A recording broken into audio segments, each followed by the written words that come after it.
ကောင်းဆိုဒီမှာအခြေခံအားဖြင့်ပြောမယ်ဆိုရင်သူများပေါ်မှာရုပ်မာတဲ့စိတ်မရှိဘူးကြိုးသားတယ်ဖြောင့်မတ်တယ်သူများအကျိုးကိုလိုလားတဲ့စိတ်မေတ္တာထားတယ်ကရုဏာထားတယ်မုဒိတာပွားတယ်ဒီစိတ်တွေကစိတ်ကောင်းတယ်လို့ပြောရမယ်အဲ့ဒါတွေနဲ့မေတ္တာကရုဏာမုဒိတာနဲ့ရှင်းလာတဲ့စိတ်လေးတွေစိတ်ကောင်းတရားတရားရှိတယ်ကုသိုလ်ကောင်းမှုပဲစိတ်ညွတ်တယ်စိတ်ကောင်းဟိရိရှိတယ်ဥတ္တပရှိတယ်မကောင်းတာလောမှာရှက်တယ်မကောင်းတာလောမှာကြောက်တယ်အဲ့ဒါနဲ့တွဲလာတဲ့စိတ်ဒီစိတ်ကောင်းအားလုံးလို့ကိုလို့ချင်တာလုံးမယ်ဘယ်သူဂယုဆိုင်ရမှာလဲဟောအာဟိရိကအနုတ္တပနော်လူတွေကပြောလို့ရှိကြတယ်အိုင်တုံးကဲတဲ့အဲ့ဒါကိုပဲအဟုတ်လုပ်ပြီးတော့အိုင်တုံးကဲလုံးနေကြတာဟောဘယ်သူဂယုဆိုင်ရမှာလဲဆိုတဲ့ဟာလေးနဲ့ပြောကြအေးဘယ်သူမှဂယုမဆိုင်ချင်နေကိုယ့်ကိုယ်တော့ဂယုဆိုင်ရမှာပေါ့ကိုယ့်ကိုယ်တောင်ဂယုမဆိုင်ဘူးဆိုလို့ရှိရင်လူမိုက်ဖယ်လေလူမိုက်ဆိုတာဘာမှမသိလို့မိုက်တာကိုပြောတာခုခေတ်ကလည်းခက်တယ်မိုက်တယ်ဆိုတာကောင်းတယ်လို့ထင်နေကြတယ်လူကြီးတွေသွားပြီးဘာကြီးကတဲမိုက်ပါလားလို့ပြောတဲ့လူကရှိတယ်မိုက်တယ်ဆိုတာကောင်းတယ်အဓိပ္ပာယ်နဲ့ပြောနေကြပြန်တယ်ခုကမိုက်တယ်ဆိုတာမလင်းတာကိုပြောတာမလင်းဘူးဆိုတာအမှန်မမြင်ဘူးလို့ဆိုလိုတယ်နော်မိုက်တာရဲ့နောက်ကနေပြီးတော့တိတ်မိုက်မဲသွားတာမို့မိုက်မဲတယ်လို့ဒီလိုသုံးတာမကောင်းမဟုတ်ဘူးဘယ်ကနေကူးဆက်လာတယ်မသိပါဘူးဒီစကားတွေကပြောနေပြောမြန်ပြောတာကိုပဲအဟုတ်မှတ်ပြီးတော့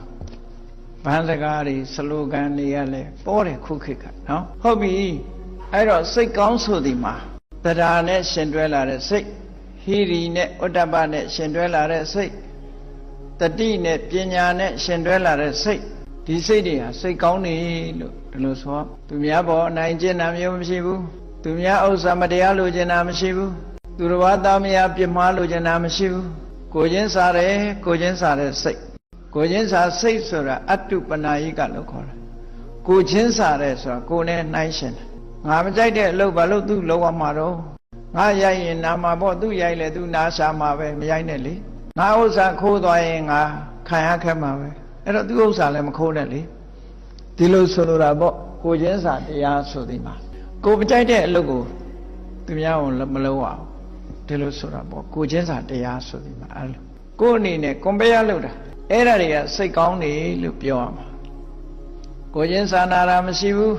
ကိုချင်းစာနာစိတ်မရှိဘူးဘယ်သူသေးသေးငတေမှာပြီးရောဆိုတဲ့စိတ်ထားမျိုးအရှက်မဲ့တဲ့စိတ်ထားမျိုးတရားတရားကင်းမဲ့တဲ့စိတ်ထားမျိုးပြောချင်ရပြောလှုပ်ချင်ရလှုပ်တဲ့စိတ်ထားမျိုးတွေဒါတွေကတော့စိတ်ယုံမှာလို့ဒီလိုပြောရမှာပဲ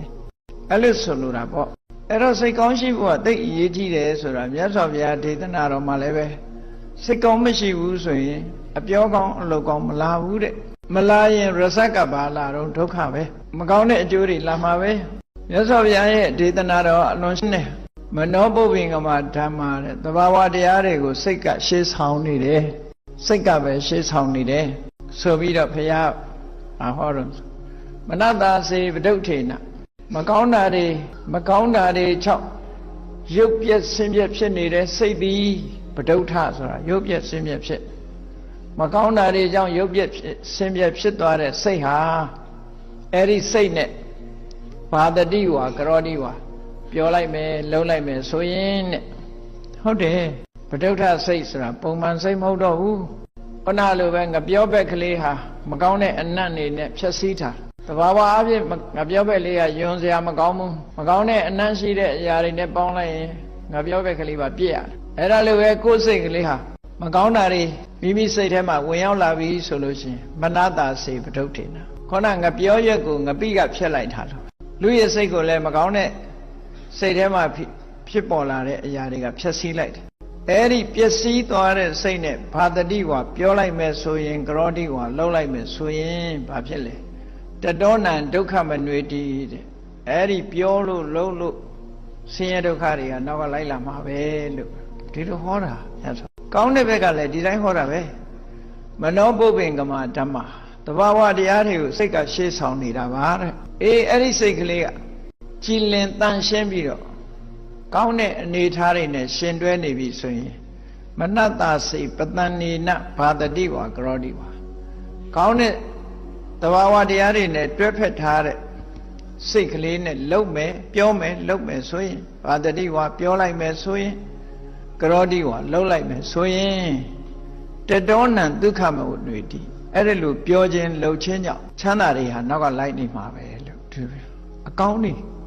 ကောင်းကျိုးချမ်းသာတွေနောက်ကလိုက်နေမယ်ဒီလိုဆိုတာပေါ့နော်အဲ့ဒါကြောင့်မို့လို့ဆရာတော်ကြီးကစိတ်ကောင်းရှိဖို့ကပထမလို့ပြောတာဘုရားတရားတော်နဲ့အညီပဲဒီစကားလုံးလေးကအလွန်ထိရောက်တဲ့စကားလုံးတစ်ခုပဲကိုယ်အိမ်တိုင်းမှာလည်းရေးထားဖို့